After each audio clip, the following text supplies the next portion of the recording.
Good afternoon, everybody. Thanks for coming. Here, a quick word from our lunch sponsor, Austin, with Affordable Inspection. And then Jose with Applied Solutions will go over some cybersecurity stuff. Okay. I'm Austin Bowman, the owner and the person you blame for everything at Affordable Inspections and Affordable Radon Solutions. We've been doing home inspections in this area for 23 years, something like that. I've been doing radon testing and mitigation for the last 18. Basically, what we try to do, to tell you a little bit about our structure, we've got 5 inspectors on staff doing home inspections, so we can be pretty flexible about scheduling, which I know is never a problem in real estate, but we can usually get you in pretty well on time to meet your schedules. And we've also got a radon crew that we started the radon business because doing home inspections, we see a lot of radon systems, although back then there weren't that many. The whole issue has really, become to the fore. But we saw so many radon systems that were awful. And so we decided to start doing radon, and real happy that we did. It kind of really fits in well with what we do. As far as home inspections, we're full service. We do the home inspection, we can do the radon, the termite pest inspection, water quality, septic, well inspections. And we also do mold testing. So we're pretty much full service in that department. And kind of our basic philosophy is we're here and we do our work to aid our clients and to help you, but to make everything work out. I mean, we try to put things in perspective. Like a lot of times, there'll be home inspectors, that have all these, huge lists of things that really aren't that significant. And the idea is to put it in perspective with our client of like, yeah, that little piece of siding, that's not a big deal. Your heat pump is 25 years old, that's a big deal. So I'm trying to keep the dialogue going that way, and not like, walking into a house and, going, holy crap, do you expect to live here? It's like being kind of cool with the customers. And that's basically what we do. You all have our cards, and those radon pamphlets that I'm passing out are really good for talking people off the ledge. If they come from Florida, which a lot of people do, and it's a good idea to get the hell out of Florida. That's my personal opinion. But who don't know anything about radon, they go, oh, we've got radon, and it gives you lung cancer, and they get all freaked out. That pamphlet does a pretty good job of, just explaining the situation to them and, saying, hey, even if your radon levels are high, we can fix it. So that's about that. And I'd rather have questions from you. If there are any questions that you all have, I'd be happy to answer them. Yes, sir. Well, first of all, thank you for lunch. Yeah, I'll enjoy your lunch. And you know you fixed it yourself. So I really appreciate it. The question about the radon, the mitigation systems and stuff, is there a national standard for how they're designed? Absolutely. Absolutely. And we've been nationally certified, I guess, for the past 16 years or so. And we're very active in the National Association, the American Society of Radon Scientists and Technologists. I go to the conventions every year and actually usually learn something, Okay.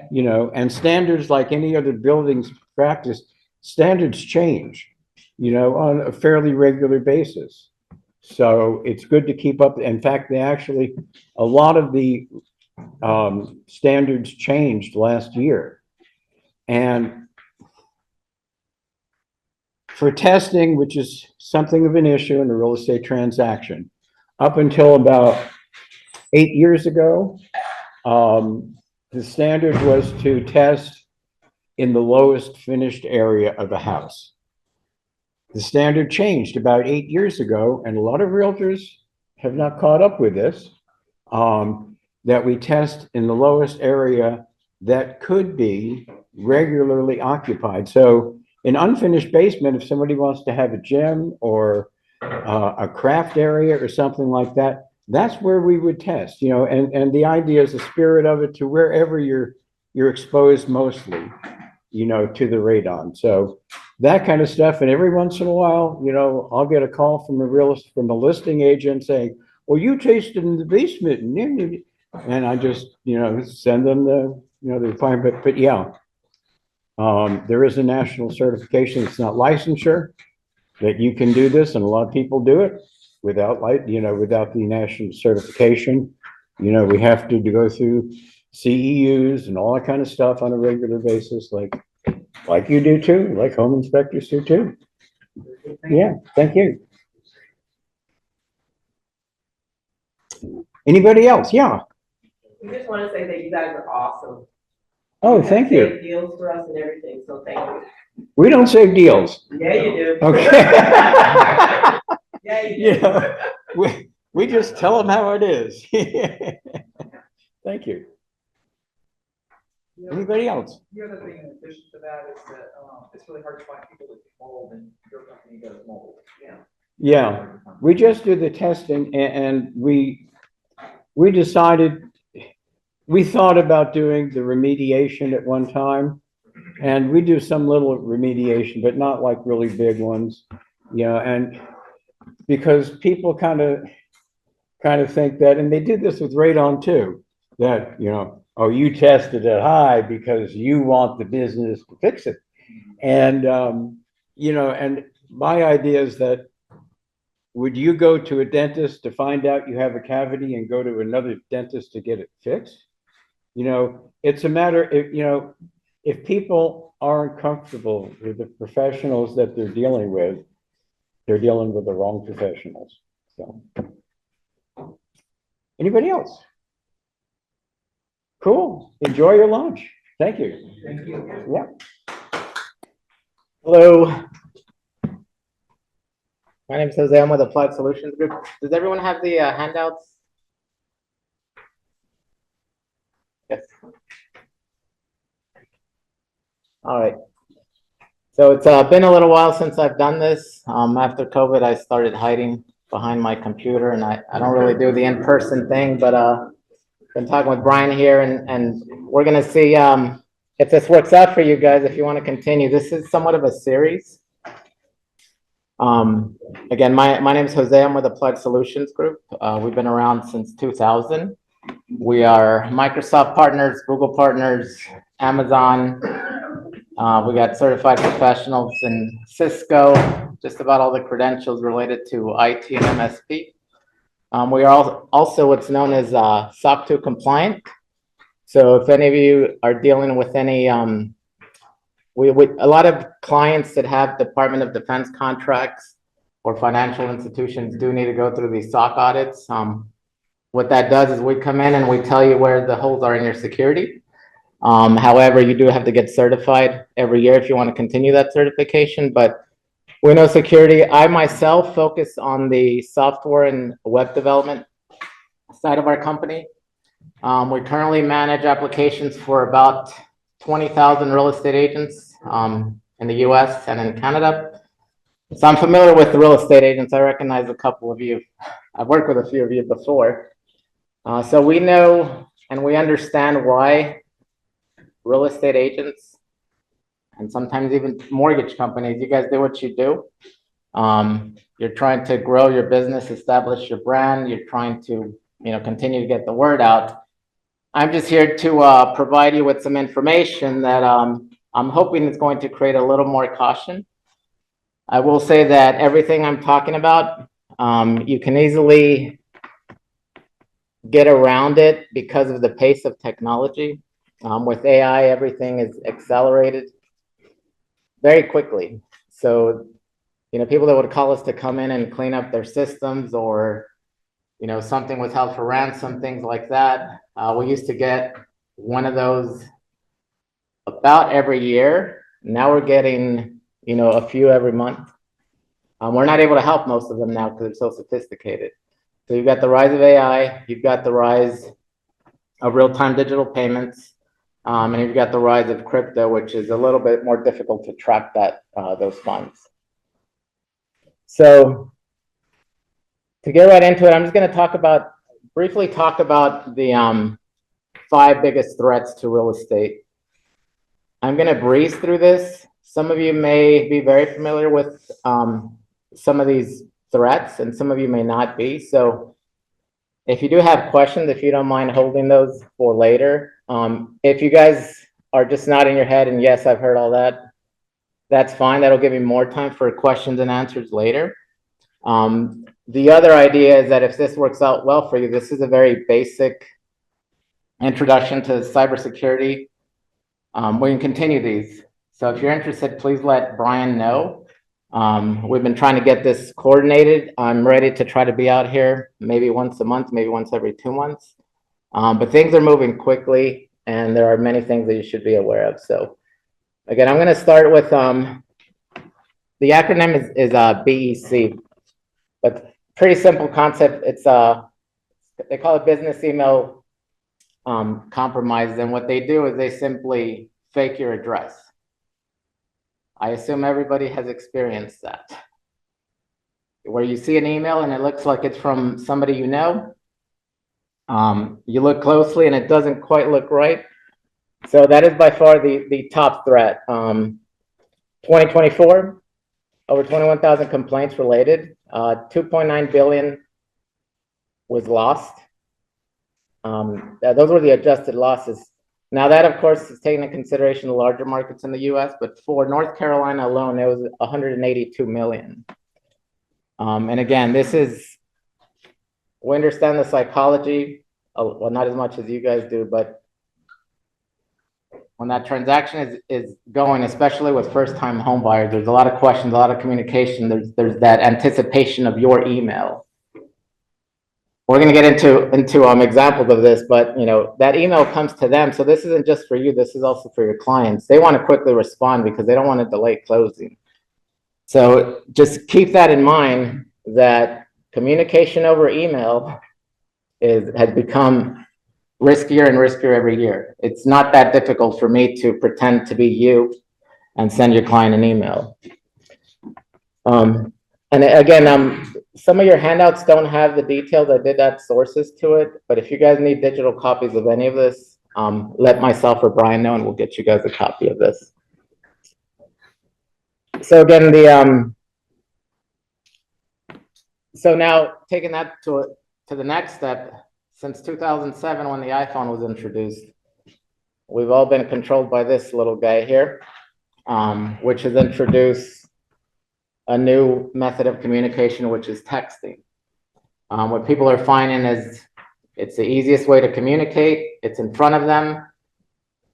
Everybody knows that. The people that use the phones, your companies, the marketers, but specifically the hackers and the social engineers that are trying to get to that information. So with that being said, on top of these fake emails, is you've got a lot of impersonation happening through text.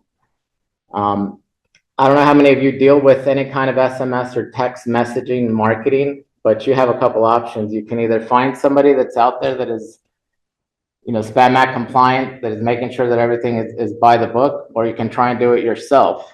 I will say, if you try and do it yourself without a professional,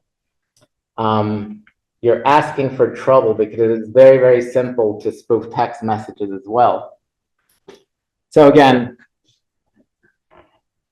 these scams that we're talking about, the current stat for 2024 was 94% of organizations are being targeted. Now the stats that I've included in your handout are stats specific to the real estate industry. Doesn't mean just real estate companies. It can mean mortgage companies, title insurance companies, all of those as well. So again, so that's the second one is just impersonating via text or other communication. And this also includes Instagram, WhatsApp, any of these, one that recently made headlines, Signal.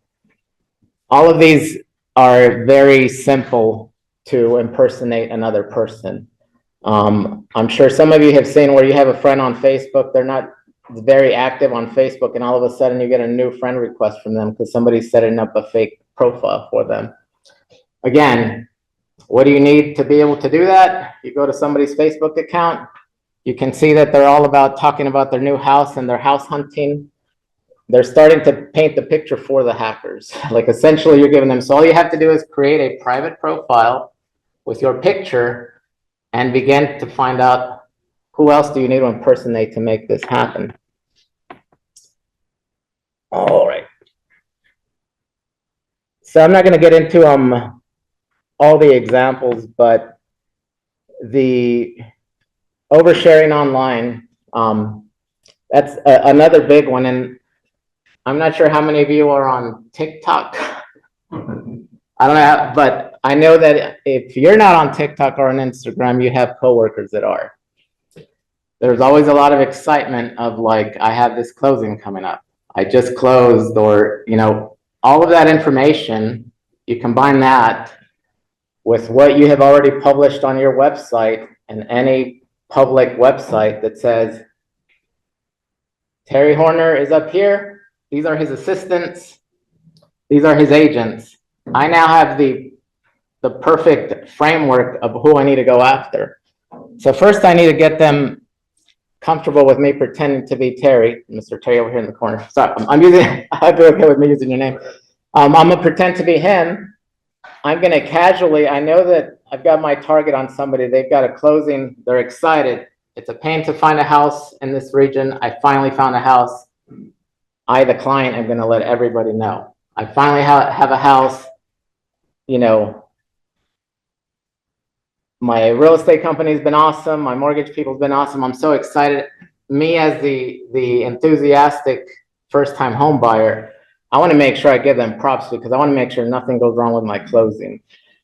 I'm not thinking with that side of the brain that I am literally publishing all the details that these scammers need. So again, I start my campaign of pretending to be Terry, pretending to be any of Terry's assistants, pretending to be, I have a clear picture of the organization based on what I've published online. So again, be mindful of what is out there. More importantly, TikTok, Instagram, Facebook, all of these applications have what's called an API. Hackers aren't going to waste their time scrolling through things. Hackers are simply taking all the data, storing it all, and then they run their own programs. They're even now running an AI that says, okay, based on the activity of this person's social media use, where are they in the buying process? If they're closer to the end, we've got a target. So again, you combine that activity and that interaction from the client, and now you add the real estate agent. And again, I wouldn't say new, or I wouldn't say younger, I would just say new, but somebody that is trying to get their name out. They've been going to a lot of these marketing events to talk about your personal brand and get your name out there and spread the word and show people, you know, build credibility online. Where the mistakes start to happen is they get excited. They've got their little TikTok because that's where where all the attention is. And they just in passing say, I'm so excited to be closing with this client on Saturday, Friday, whatever it is. Again, you have no idea how much of that full transaction has been monitored until that point. So even though somebody just now announced like, yeah, we're closing tomorrow, there's a good chance, again, remember 94% of businesses are being targeted. There's a good chance that somebody has a profile ready. So once they see somebody, okay, it's essentially like how you treat your buyers and sellers. Where are they in the phase of the transaction? Hackers are doing the same thing. They want to know, okay, they're one of the I don't know if it's a program or what, but there's ninja selling that some of you may have taken courses on. You publish all that information on what the life cycle of the transaction looks like. Now you've given me a blueprint of what I need to wait for and what information I need. So again, be mindful. I remember buying my first house. I was so excited and I was terrified of doing anything wrong that would delay the closing. So you can, well, we'll get to what happens at that closing, that first time home buyer. And also it could be an agent having their first closing as well. There's a lot of excitement. Finally, it's happening. And then they learn things at closing. So we'll get to that in a second. The other common mistake, and we see this across the board, this is not just real estate. People getting very comfortable sharing information, whether it's a Google document, a Microsoft document, any document, you're like, oh, I'll just send it. This is a very true story. I have special Social Security lock on my name. My name is Jose Ibarra. My email address is joseibarra@gmail.com is my personal address. I shouldn't have said that. It doesn't matter. It's all locked down. I get a minimum of 12 to 20 emails for Jose all over the country, especially in the US. I get closing documents. I get rental agreements. This morning I got my certification in cleaning services. I get my new Netflix account or whatever account. And the best one yet was I got an email from a dealership in Austin, Texas, that my car was ready and here are the codes to log in. So I can remote start my car from the web. Zero consideration. And I honestly, I'm like, well, let's see. I called them and I said, hey, I'm pretty sure this is activated and working. And they said, okay, we'll let somebody know. I said, please confirm that you let somebody know. They did not know. We're in security, so I pay attention. I said, I'll remind you. My reminder was turning that car off and putting the windows down. And then I reached out to that person because I had their email address. And I said, go talk to your dealership. So again, when you are at a certain process of your transaction, we start thinking with our non-logical brain, our child brain. We're excited, we're happy, and that's the good stuff. We forget about the logic brain. So be very careful sharing anything, because I constantly get information like that. And the truth is I can probably go after 50% of these people that send me this stuff. It's gotten so bad that, again, I had to lock down my Social Security number and my name is on a special watch because I had people putting in medical claims using my name and my email address. So from my email address, all of this stuff has just gotten worse and worse and worse. So again, that's just be mindful. When you're sharing a Google document, there are many things, and we're going to talk about what you can do. But the very simple thing, and I know I've done it in the past, is like, well, I don't know if they're going to share this with their, well, in my case, with their boss or with a colleague. In your case, it can be, I don't know if they're going to share this with their wife or their kids or whatever. You're like, you go to Google, you got your document, anyone with the link, you send it out. You want to make it easy for them. That can be costly. Be mindful. And the last one is, this is something that I think COVID erased a little bit and blurred the lines. Personal devices versus company devices. Being in real estate, I understand that there's either loaners or there's bring your own equipment. Be mindful of what's on your equipment. Again, with hackers, they may be trying to exploit you to, again, get a hold of the closing funds and things like that. But a lot of times they're just trying to get information to sell. So if they're on your computer, a common way to see this, you don't see as much of this on a Mac, but on a PC, if you've ever had your screen say, hey, call us now, give us your credit card so we can remove this virus, your machine is compromised. You don't know what they have done. What that means is that although I'm not actively trying to get anything off of your computer, I have a connection to it when I need that connection to it.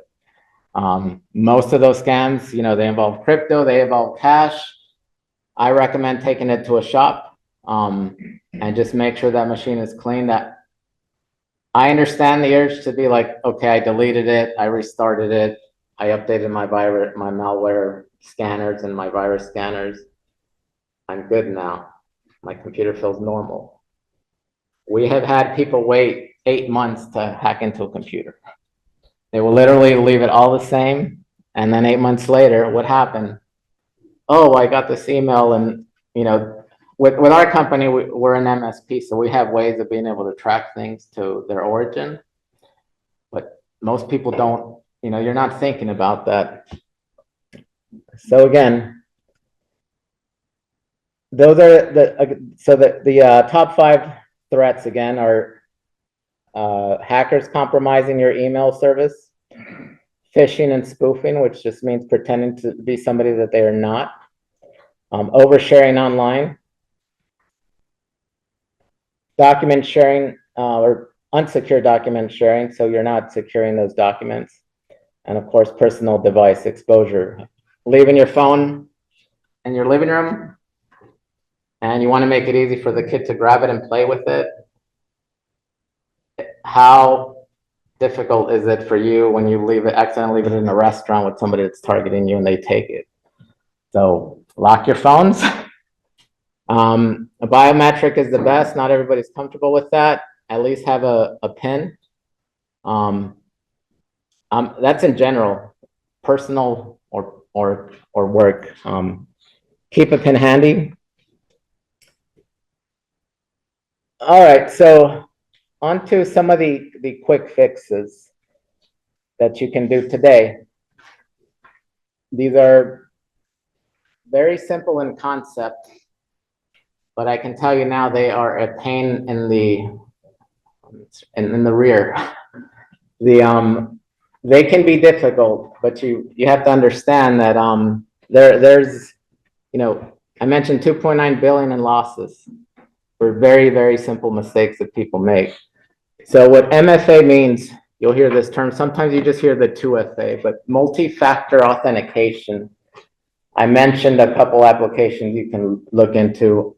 Every reputable provider that is out there is going to have some form of multi-factor authentication, also known as two-factor authentication.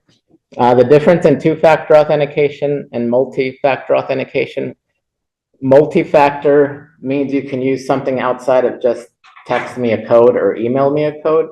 Multi-factor is actually just an app. I mentioned Microsoft Authenticator, Google Authenticator. I personally use an application called Authy, and I'll show you. It's really simple. I'm sure you've seen something like this.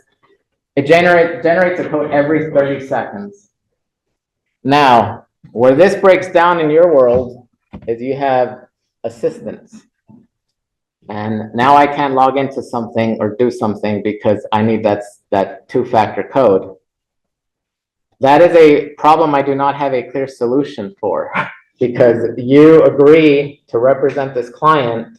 It is a relationship between you and your client, but you need all these people to have access to it. The security is protecting you and your client.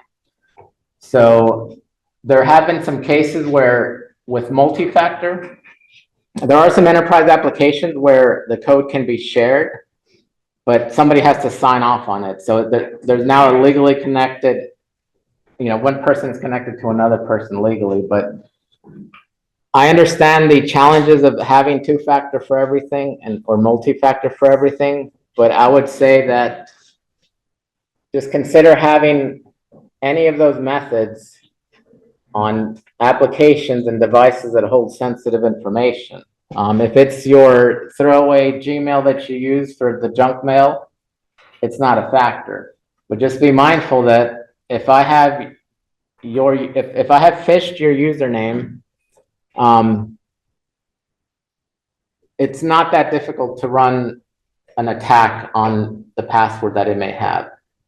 So a quick little tip on passwords, again, this is also a pain in the rear, is a longer password with all the different types of characters is better than a short password. A short, complicated password is easier to crack than a long password. The longer the password, the longer it's gonna take to crack it. Thing is if you use your password, I didn't actually put this in the sheet, but there are password managers out there that can generate a password and set up a one-time password. By a raise of hands, how many of you use your password on multiple systems, the same password? Okay, so I just need to get that one password, and you don't need to tell me what that gives me access to. But if I have that one password, I'm gonna scan every service I can for your email address and your password. Now I can change the password to your email address, find every service you authenticated with that email address, and now I'm you. And it doesn't take much. So what the two-factor and multi-factor does, it's just that extra check to a physical device. There is a new technology, if you have an iPhone or a modern Android, there is a password, and I apologize, I'm not sure if this is free, but it's called Bitwarden. Bitwarden is just a password manager for your phone. What's nice about applications like Bitwarden is they use what's called a passkey. A passkey is essentially an extra layer of security that's stored on the cloud under your account. So Bitwarden stores it on the cloud for you securely, and your computer and your phone have access to that passkey. So that's the simplest way to get around multi-factor and two-factor authentication. However, not all devices support it yet. So one thing to consider.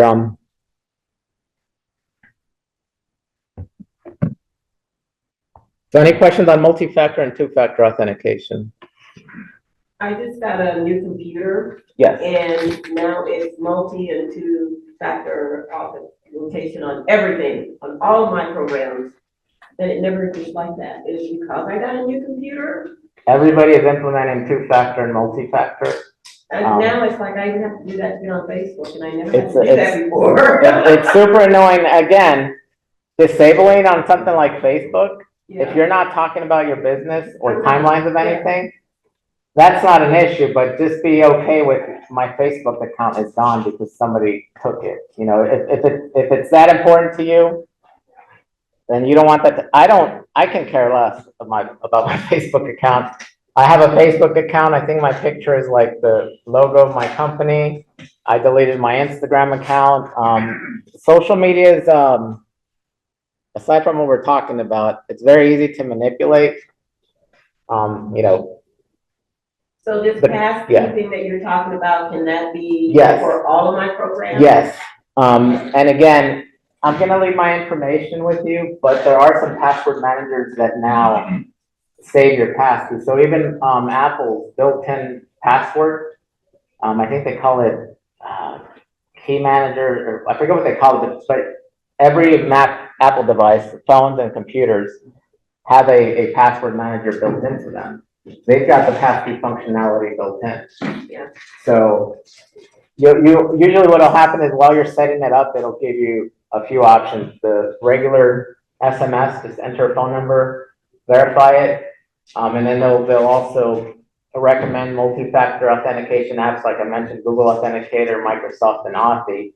And some will say, or do you want to just use the passkey? The way to think of a passkey, even though it's on the cloud, it's essentially a device key. So it's the same as your fingerprint, your face scan. The passkey works the same way. Yes, sir. What about when the strong password is suggested? The strong password that is suggested is usually pretty good as long as you have a good password manager, because I can't remember any of my suggested passwords. And to be fair, you know, I have a shared password that I use for the throwaway stuff, you know, and my password, even though I don't use it frequently, it's in the dark web. I have scanners that alert me. And I would say that 80% of my passwords from, you know, doing this since 1998, they're online somewhere. That's what people don't really understand. This is a little side note, is that things are encrypted right now. So like if you have a hard drive and you're encrypted and you're like, it's fine, I'll just toss it. I don't have them anymore. I have 3 servers from Buncombe County courthouses. They had the drives and everything in them. Now, I am a good citizen and I told them this, but they used to not pull those hard drives out. AI has accelerated the speed in which you can crack a lot of this security and encryption. So when you hear about data ending up in other countries for the US, and the US is like, it's fine, it's encrypted. There's a next phase of computing called quantum computing that's going to accelerate that even faster. So even though they can't crack it now, they can crack it eventually. Most people's passwords are not encrypted, and they're pretty easy to come across. Yeah, and I don't have time to do many demos today, but if you feel like you are safe and none of your information is out online, I can change your mind in just a few minutes.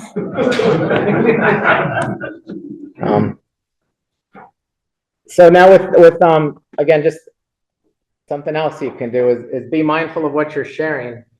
And then actually, more recently, this is kind of a strange trend, but it is a safety thing that we have noticed. Some business clients will start having to deal with, outside of the scams, harassment because of photos online. So like there's people out there that'll just find photos and it's somebody attractive, usually female. They start asking questions, but I'm not saying we know how much real estate agents love their faces. So it's fine to put your face up there and your contact information, but taking that to the next step and putting a lot of emphasis on the speed of your closing and the branding of yourself. Be mindful of the information you are sharing. But even on LinkedIn, there's actually it wasn't really a typo, but on your worksheet there is a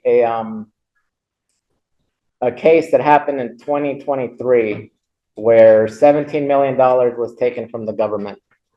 It wasn't really a typo. It's 17 million, but I thought it was my notes on North Carolina.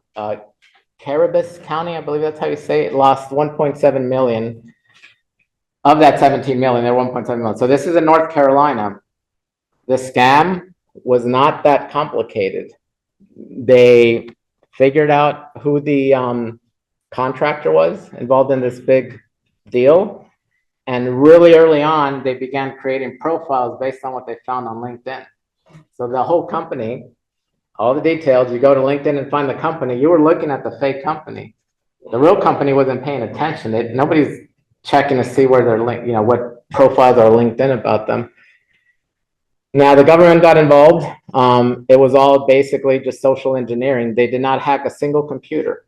That's the important thing to remember. So when I'm talking about securing your devices, or securing your email, this is about what you're sharing, what you're publishing, what's online.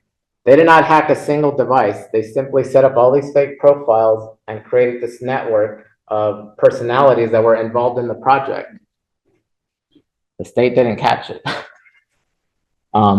So again, this was based on what's on LinkedIn.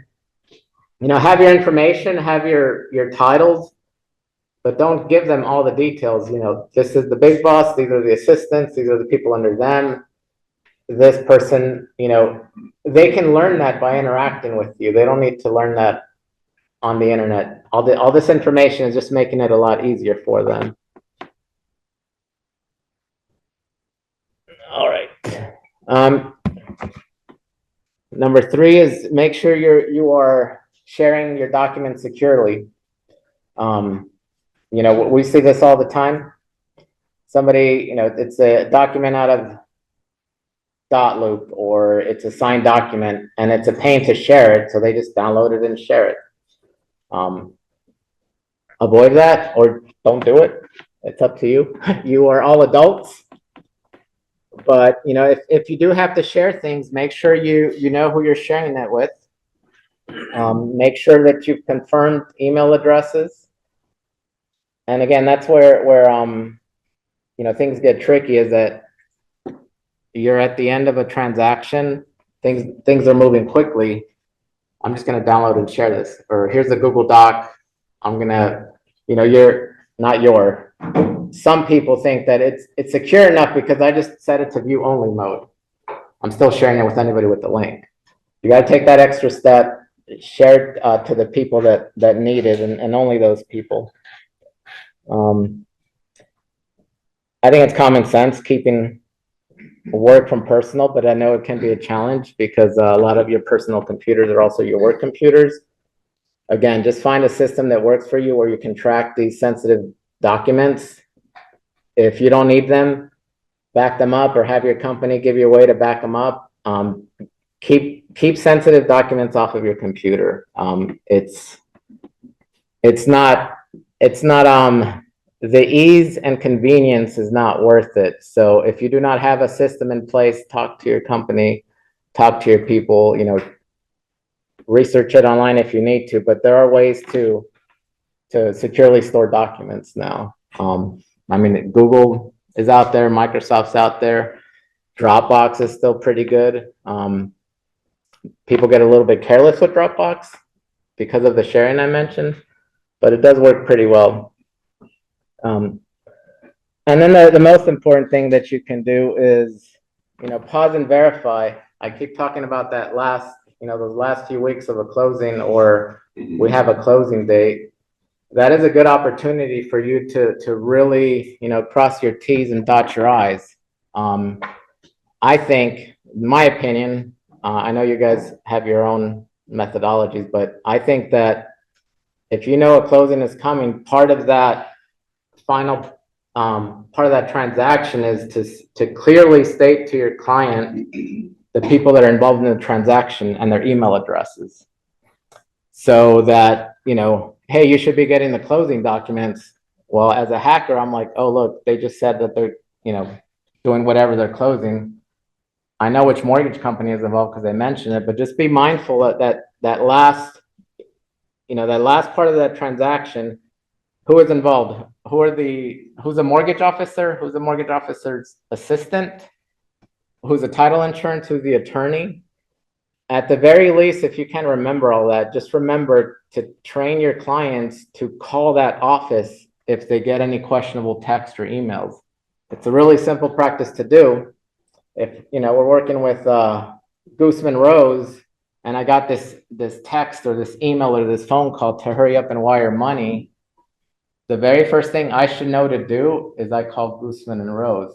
I can call my agent, but again, just making them aware. I think a lot of people just forget that all the excitement that happens towards the end of a transaction, you're like, oh, I don't want this closing to be delayed, so I better hurry up and click on this link that says I need to do this or that, or that. So email is not as safe as it used to be, and neither is voicemail. So again, one of the things I wrote down, and again, I can share this with you, is maybe create a printed reference list at closing, or not closing, sorry, when you set a closing date or towards the end of the transaction. Here's a list of the people you're going to be communicating with. If there's any hesitation, call me. I know some agents are too busy for that, so there should be instructions, call this person. A phone call going to a business is going to be difficult to mimic, whereas I can pretend to be you pretty easily. I don't do this anymore, but we used to develop a lot of systems that were embedded phone systems. I would call my in-laws from the IRS just for fun.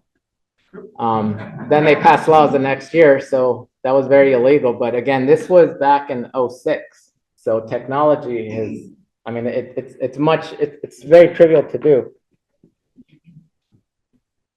So some of the things that we may talk about if we have a second talk to this, and again, it'll still be a standalone talk, is understanding how to read email to see, like, is this real or not? Obviously, if the email address looks off, that's one thing, but there's another step you can take, and that's reading the headers.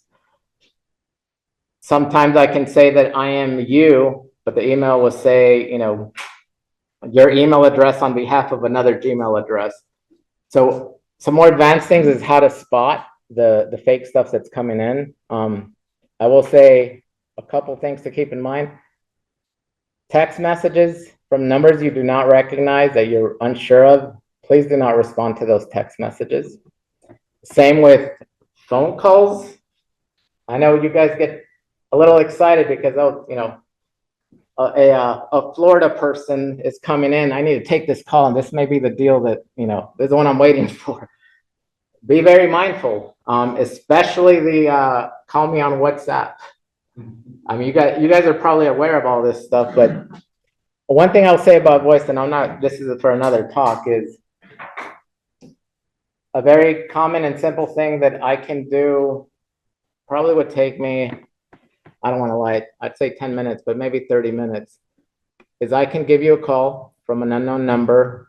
Or if I know that you're working with somebody in Florida, I can give you a call from Florida.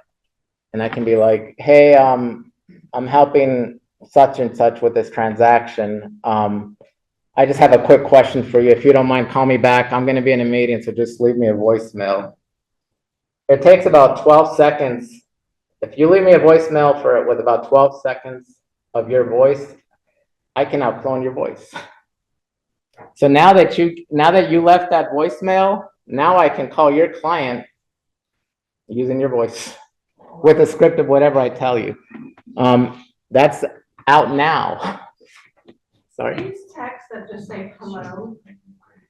Hello. So yeah, so that's very innocent looking, like hello, or like, hey, is this Jane? We had lunch. Like all of those very innocent texts, you are simply letting them know that your text number is a textable number and it's active. So by you saying wrong number or leave me alone or whatever it is you're telling them, or even like yelling at the scammer on the phone, like don't call this number again, all you're doing is validating that you are a real person with a real phone number that is being used for real business. So just delete those or report those or what? I honestly would delete them, and I would just encourage people to pick up their phone and call you. Email is fine, but I'm just saying if you're in a situation where you deleted it or ignored it, and then the client's like, hey, I texted you, and you can then inform them like, I apologize, there's a lot of scams going around right now. Again, this is at the beginning of the transaction. When I'm hiring you to be my agent, that is a good time to establish the parties involved. Okay, so which numbers what's your phone number, your partner's phone number? All the parties involved, you should have a clear picture, and you usually do, but you don't always have the phone numbers.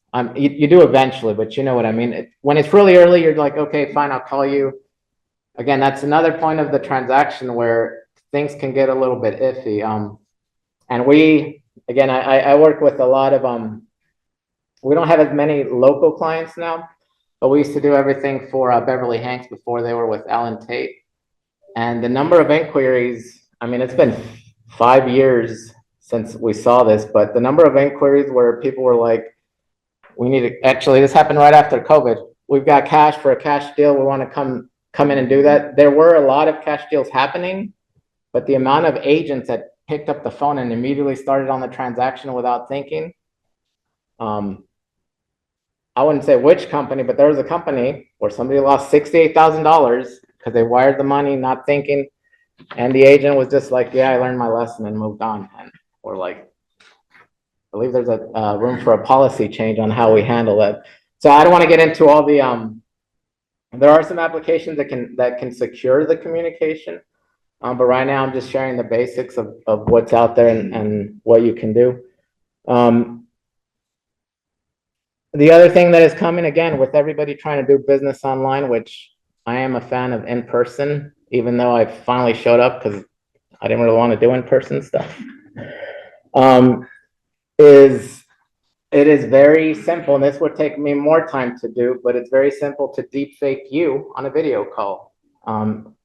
If any of you have ever published your face, one single photo, and I know you guys like billboards and brochures, it just takes that one photo to pretend to be you on a video call.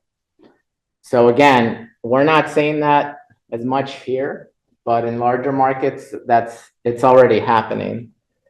And then of course, this one's just a common thing to just be considerate of.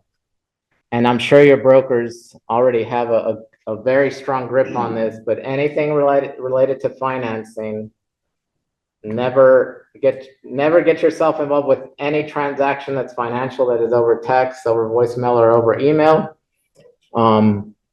the biggest scams we have seen, and we have seen these here, is you've got a closing coming up, or no, sorry, not a closing, but the earnest money involved. So it's, you know, I don't know what it is nowadays, $5,000.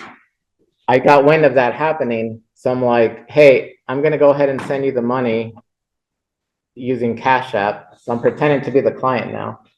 I use Cash App or Venmo, any of these real-time payments, crypto. I know we're not really doing a lot with crypto, but it is a thing. I send you those funds from a compromised account that I stole. And I say, I apologize. Again, this is within 2 minutes. Hey, I just sent you that money on Cash App.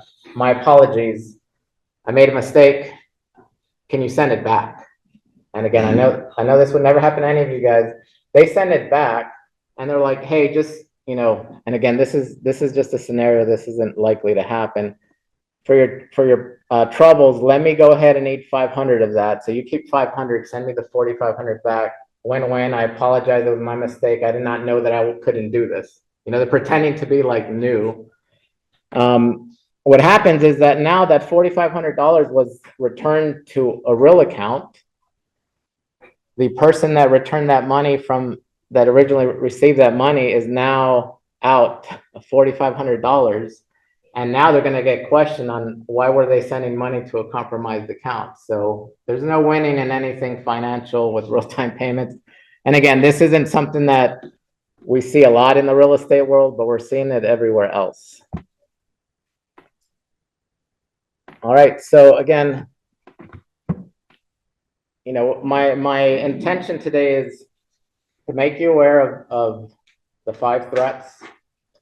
They are real threats. You know, I have the actual numbers here. Let's see, as far as numbers go, you know, I mentioned 2.9 billion of money that's been lost due to these scams. 94% of organizations are being targeted. 90% of the attacks start with social engineering using publicly available information. 45% of real estate agents do use unsecured file sharing, and that is from your bosses over at NAR. So that's, I believe that those are the only ones that admitted it. I think that the number is probably higher. And of course, 68% of small business attacks happen when they're targeting your company specifically. So hopefully there's something for you to take away from that. If you guys want to have another talk like this, we can get a little bit more technical, or if you want another refresher, just let Brian know. But I'll start with questions. I have a question. You said, don't put sensitive documents on your computer, and you said Dropbox is probably okay. My Dropbox is on my computer. No, that's your computer and you're using, so hopefully you have a good password on your computer. So again, we're talking about phones a lot. Don't leave your computer without a password. Right. So that you entering your password to your computer has now identified you and verified that you are who you are. So now you have access to that Dropbox. It's when people start dropping everything into their public folder in Dropbox because it's easier to share with a client. Oh, in the public. On the public folder instead of the private. And it's a convenience thing. And again, everybody has done it where it's like, I just need to get this to this, I'm dropping it here. Yeah. I would have probably done it today if he needed me to send him some files. I would just send them out. Now this is information you can find online, so it's not sensitive. Thank you. Sir. Comment and a question. Comment is Bitwarden. I've been using it for about a year and it's awesome. And it's not that expensive. I think it's like $40 a year or something like that. So Yes. I would recommend that. The question is, how secure is DocuSign and Dotloop? Those are all, I mean, that's all top of the line encryption and security. Okay. The problem is the tendency for people to remove that from a secure platform onto their computer or on their phone. Or a password protected PDF, they open it in Acrobat because it's a pain and I don't want to give them the password, and they remove the password and now they share. So the platforms aren't the problem, it's the sharing or you know, storing them insecurely. So again, I did not emphasize this enough, but your computer must have a password. Sure. Good, thank you. And my husband used to be in the IT department in Lincoln County, the like network analyst, and so he has Malwarebytes Premium Yes. on our laptops. So is that, That's what our IT guys, they do use Malwarebytes, but because we're a Microsoft shop, they mainly do Bitdefender. So the way our company does things is we come to your company, we figure out how many people are in the organization. Let's say there's 10 people. And then we have a service that monitors each of those computers and then automatically runs all this stuff. So a lot of people, they'll forget to update their Malwarebytes, they'll forget to do things. We automate a lot of that. automatically updated? yes. Plus do checking between- Yeah, so anything is better than nothing as far as Malwarebytes, So what's the best? And it's yeah. premium. Yeah, that stuff works great. Any of those applications for antivirus and malware, they all work pretty well. But yeah, Bitdefender, Malwarebytes, that's mostly what they use. Yes, ma'am. I've heard that it's not safe to download the QR codes on your phone. Could you verify that? Yeah, so this is a fun game to play. I never play it, but you see the Park Mobile, you scan to pay. I can put my own QR code on there. A QR code, we actually used to do this for Beverly Hanks. All of their flyers would have barcodes. We would automatically generate a barcode to go to a URL. It takes me 5 seconds to do a QR code. If you want to try it yourself, there's a service you may have heard of called Bitly. That service is to shorten a really long URL, and it's like Bitly and some numbers instead of a long domain. Bitly has a QR code generator on their site too. So it can shorten the URL and give you a QR code. The problem with the QR code, it's usually printed or on a sticker. So if you have a QR code that says, donate to this thing, I just put my QR code and you can donate to me all you want. Sorry, sir. So I was at a banking conference about 2 weeks ago in Charlotte, and we had a 16-year veteran FBI agent there talking about, multi-level of, just amazing what's going on. One of the things he brought up was, and I can't remember the name of it, but it's not only for your phone, but for like any Bluetooth device, your Siri, your earbuds, leaving it open, your watch. Yes.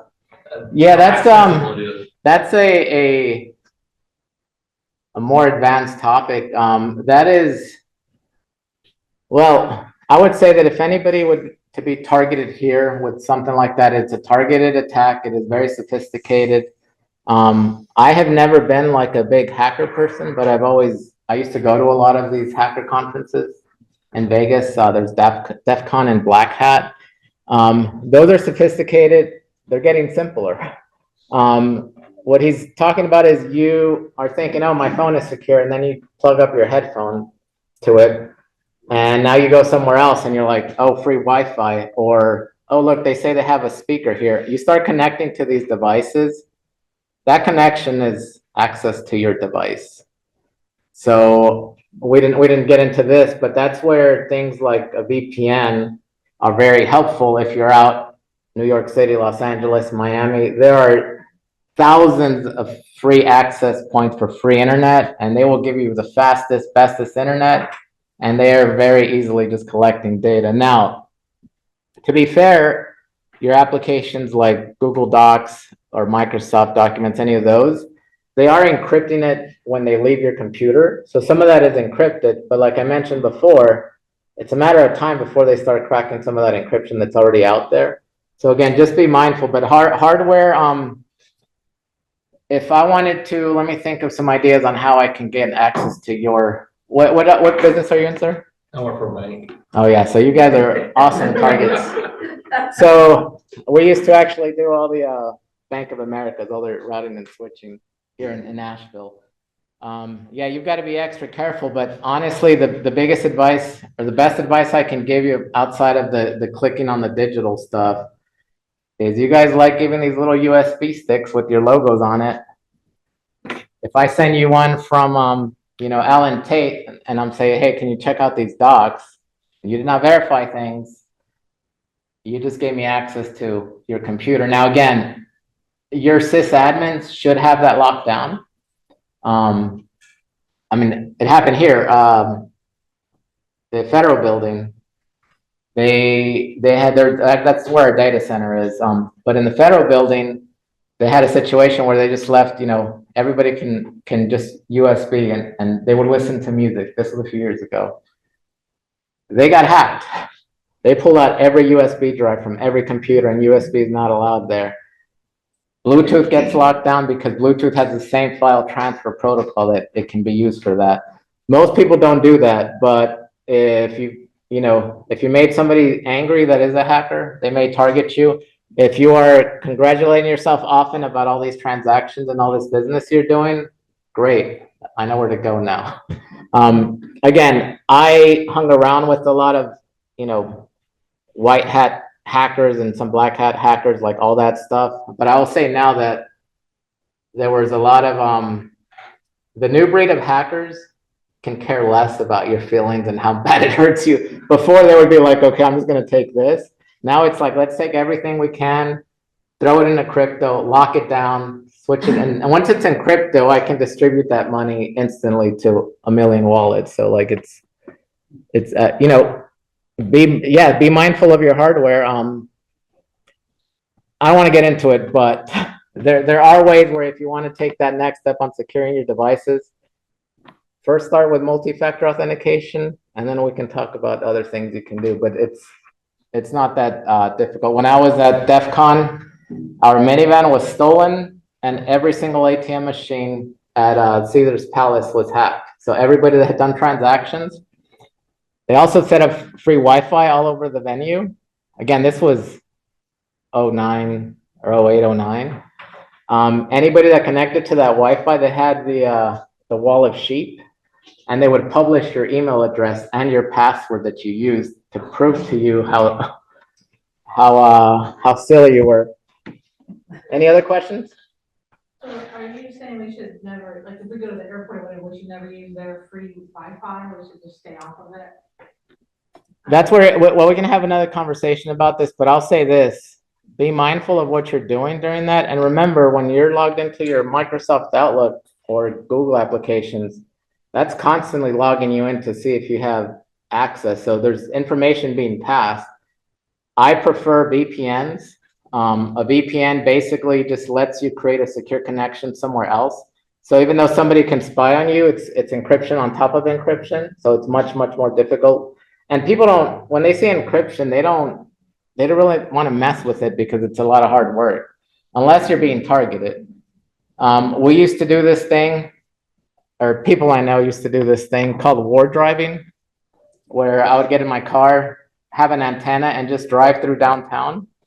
And what it would do is any information that was being sent over wireless, and I would say 90% of wireless communication now is secure, so I don't want to scare you. But as an example, for the people that just set things up and don't set passwords for their wireless, we got to see all kinds of fun activity in downtown. Literally, we would drive around for 15 minutes and come back with gigs and gigs of data, and just all kinds of data. And again, we were doing it for fun and for the challenge. Sometimes we get paid to do this stuff too. So, any other questions? Well, I've got, I have an Apple one that does virtual private network on it. So is that secure enough? The one that's actually in the phone? Yeah, but the one that's in the phone, it's not, that requires a paid service for it to actually be encrypted. So the one that, there's a bunch of VPNs. I don't know if Brian has any recommendation. I use Proton VPN. It's a non-US based VPN, and it's far more secure than some of the VPNs I've used here. But I also use, I have Gmail, and you guys heard me blurt out my Gmail, but I also have a Proton email address that I only use for, any kind of medical stuff or banking information. I never use my Gmail for any of that stuff. But Proton does have an email service, a VPN service, a calendar, but the calendar is terrible. They do have a good password manager. What does VPN stand for? Virtual private network. So right now, when you're on your computer at home and you're doing whatever you do for entertainment, you connect, let's just say Spectrum, you connect to the Spectrum servers. They get to see all the fun stuff you're doing. They're not actively monitoring things, but they can see which websites you've gone to and things like that. If you have a VPN on, then let's say you want to say you're either out west or another country. You can put yourself in Los Angeles and Spectrum just sees you connecting to Los Angeles, but all the traffic happening is coming from Los Angeles. So it's a way to, it gives them like, okay, they're only connecting to one thing. Now this is Spectrum, but a hacker, somebody that wants to see what you're connecting to. They're gonna have a really hard time with the VPN. So like, we have VPNs in my work Yes. computer, but if I wanted to set up VPN on my personal computer, is that a thing? To do that? Yeah, Proton VPN. They have one, and I believe the other one that, I forgot, there's another one that I would recommend, but I cannot think of it right now. There's quite a few VPNs, and again, you'll have my information. I can send you stuff. Do you have any VPN recommendations that you give? Okay. But yeah, I would say that the only reason why I went with the non-US based is I try to keep my data in different places. I don't want to have everything on Google or everything on Apple or everything on Microsoft. Personal stuff. My work stuff is all Microsoft, being monitored by AI. Everything I do is monitored, and it makes my life easier. However, I'm not the same way with my personal information. So yes, let me see if there's any other points I did not make as far as other talked about the deep fakes, the video spoofing, voice impersonation. Yeah, I'll just leave it with this. Be ready for AI. AI, I'm not an advocate, but I also don't hate it. AI is a technology that you work with. Don't let it do work for you. So it's moving fast. All right. Anything else? Yeah, on the phone, I have an Android Samsung Yes. 20, but you get a lot of phone calls, and there's a lot of them are solicitors that are local, 828 area code numbers, and sometimes you don't answer, but sometimes missed a potential client. Right. That it was a real person wanting to look for real estate. Right. And I checked into it, and because I didn't answer, they called another realtor. Right. It's the business. Is there anything on the phone to determine There's what's real or stuff coming out. phone numbers? It was supposed to be a big Apple feature with the Apple Intelligence. Google has a Google Voice. They've got Galaxy A on some phones that'll help with that. But I would say at this point, I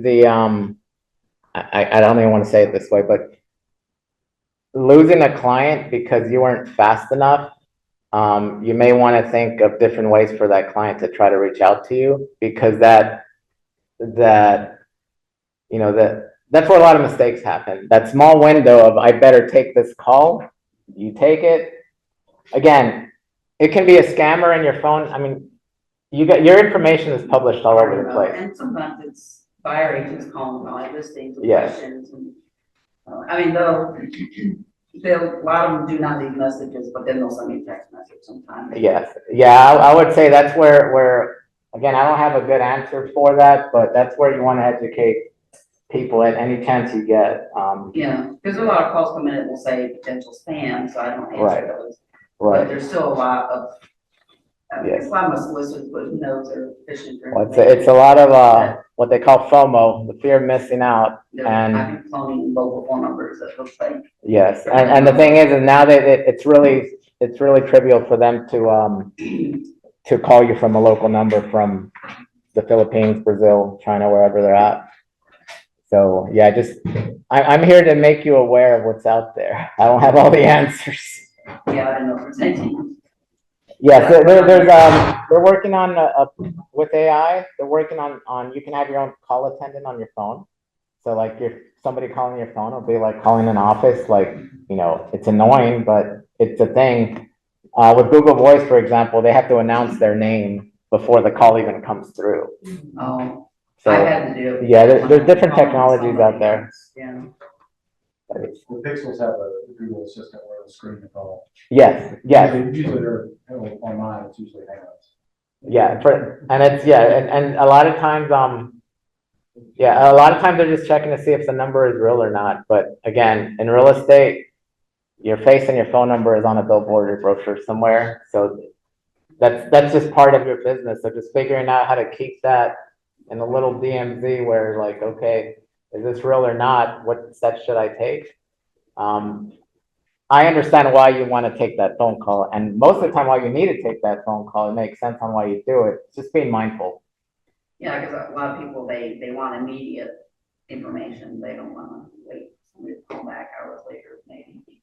So, keep calling different agents. All right.